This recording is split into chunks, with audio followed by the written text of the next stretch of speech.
May the 1st marked the official launch of Niagara Children's Center's annual Help Kids Shine campaign.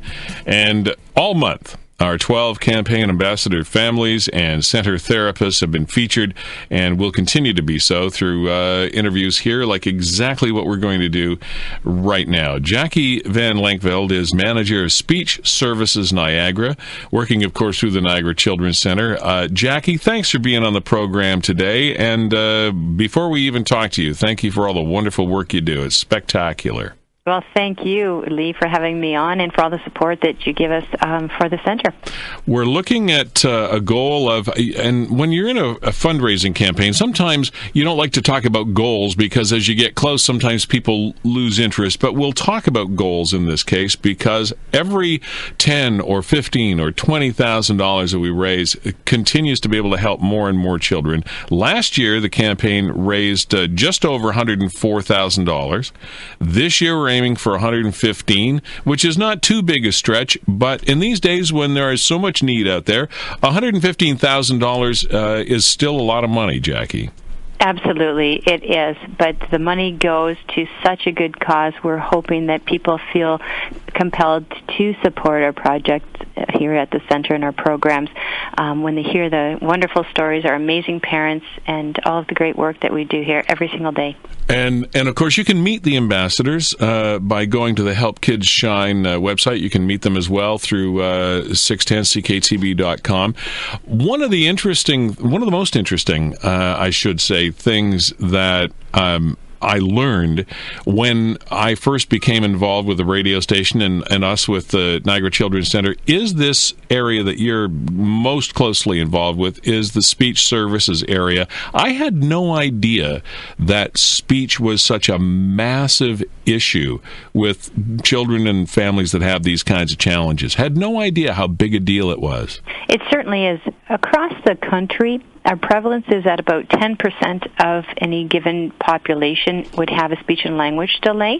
In Niagara, we're running about 12%. So out of all the preschools that I would service through Speech Services Niagara, we're looking at about 12% of those. So it's the biggest program that we have here at the Children's Center, and we run it in partnership with the Niagara Health System. So we have speech pathologists there as well as here. And these are for kids who have a primary concern of communication. So they don't need an occupational therapist or a physiotherapist or a social worker to help meet their needs, just purely communication. What are the sources of these problems? There must be many. There would be many. A lot of it, we don't actually have the cause determined. It could be a lack of exposure. It could be what we call an apraxia. It could be a stutter. So there could be a neurological component to it. Sometimes we just have kids that are late talkers, and they need to get a boost within their vocabulary going before it turns into maybe a difficulty with making friends, or they start to become inward. What we're after really is early identification. That's got to be my biggest message today for you and for your listeners, is that if you're not sure, give us a call and book an appointment to come in. The sooner that we can see a child who may be delayed in their talking, the sooner we have the opportunity to make some change. I'm glad you brought that up because that's exactly where I wanted to go. Parents of young children, of course, especially if it perhaps is your first, you're not really entirely sure of when children should be doing certain things and how well they should be doing them. And it's parenting doesn't come with a rule book. It doesn't come with an instruction manual. And sometimes you just don't know. What should parents of young children be looking for if they think that it just might be a speech delay, as you're referencing? So we're starting as young as 12 months, and by 12 months of age, children start to develop their first words. So we were looking at 2 to 5 words at that age range. Then by 18 months, that's a real hallmark for referral, is if we're looking for 15 to 20 words that they're producing independently. It could be a part word. It doesn't have to be the word bottle. They might say "ba" consistently when they point at a bottle.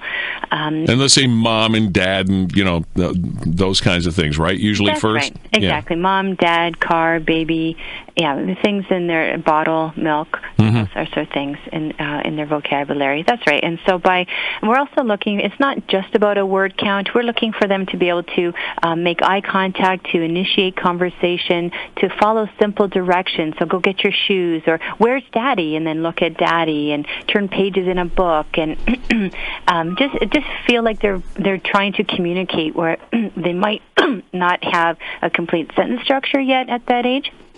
And then as they get closer to 2 years, they should be starting to combine two words together. So so mommy buy, or blue car, that sort of thing. And then what they think of as sentences or messages. That's right, exactly. Yeah. And then by the time they're 3, they should actually be understood 90% of the time by a familiar listener. And so you might be doing okay developmentally with your vocabulary, but by the time you're 3.5, 4, the speech sounds should all start to be coming in. So you might start running into troubles with your S or your K and your G sounds. Now, when a family contacts you and says, we think that there might be an issue, and in spite of the fact, we talk about waiting lists a lot. So if there's a family that thinks there might be an issue, especially in your area of expertise, the speech services area, what's the process that you go through? How do you look after them? Because people are at this point in time, they've gotten to a certain point and they're saying, okay, we need to contact somebody. So now they're eager. It's important to them that they talk to somebody. What's the process? The first thing I would do would be to encourage people to go to our website, and that's speechservicesniagara.ca, or go to the Children's Center website and go under speech pathology or speech therapy, and it will connect you through it that way as well. We have a host of developmental, what's typical on the website, some suggestions for things that you can do to work on a particular sound, or to improve your child's interaction, just face-to-face, getting down at their level, those sorts of basic suggestions. So I would highly encourage going to our website.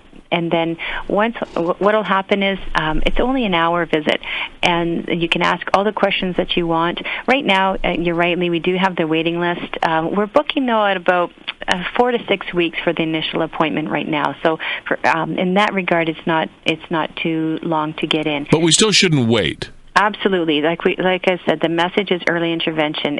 By 18 months of age, we need you to come in, because if at any time that you're concerned, and don't feel there's no silly questions, just call and book an appointment and come in. It's peace of mind. If everything's going well, we'll tell you what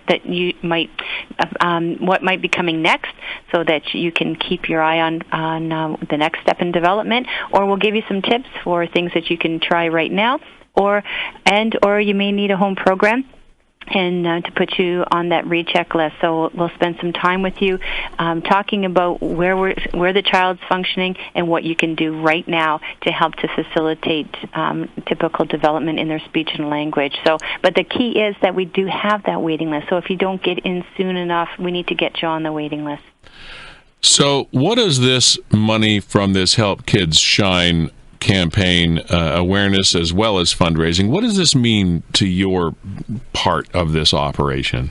It means everything to us. The more money that we can raise, the more kids that we can see. We have over 30 programs that are funded annually through community donations, so we need help. And what's the easiest way? Now, I know that we have been talking about the fact that people can come in and see what it is you're doing. If somebody wants to actually come in and have a look at the Niagara Children's Center, how can they do that? Have a look around and meet the folks and see what you do? Absolutely. They can call our development office at any time to arrange for an interview. That's a great idea. Okay. Because it really is marvelous. And the thing that we talk about serious things all the time when we do these campaigns, and sometimes it can sound way too serious. I get that, because you folks and the ambassadors and their families and all of the other children that you work with, you guys have a good time there. Absolutely. When the kids come in to the therapy offices, they don't come in to do work. They come in to play. And the therapy is masked within the play, so that they look forward to coming every week. And we have hundreds of evaluations every year that from grateful parents that talk about how much fun that their children had while they were learning, and that they had no idea that it would be that easy. So it's really important to us that the job of a child is play. And so we need to work that in. Such a peace of mind, the work that you and your comrades do there to provide to families, because there's nothing worse as a parent. I've been through similar things, not the same as anybody else. Everybody's situations are different, but anything that can give you hope and a plan and some sort of vision for the future is so valuable. It's priceless, actually. Absolutely. And the other thing about our program is, as I mentioned, that it's the largest program. We see the most number of kids, and that's because a communication delay can lead to some significant problems down the road. Indeed. Not just with your interactions with your peers, but with your literacy, your ability to learn how to read. It affects all your other learning skills along the way. Exactly. Yeah. Jackie, thank you so much for joining us, and hopefully we'll see you at the wrap-up here. Absolutely, you will. Okay, bye. Absolutely, bye. Helpkidsshine.ca, 610cktb.ca.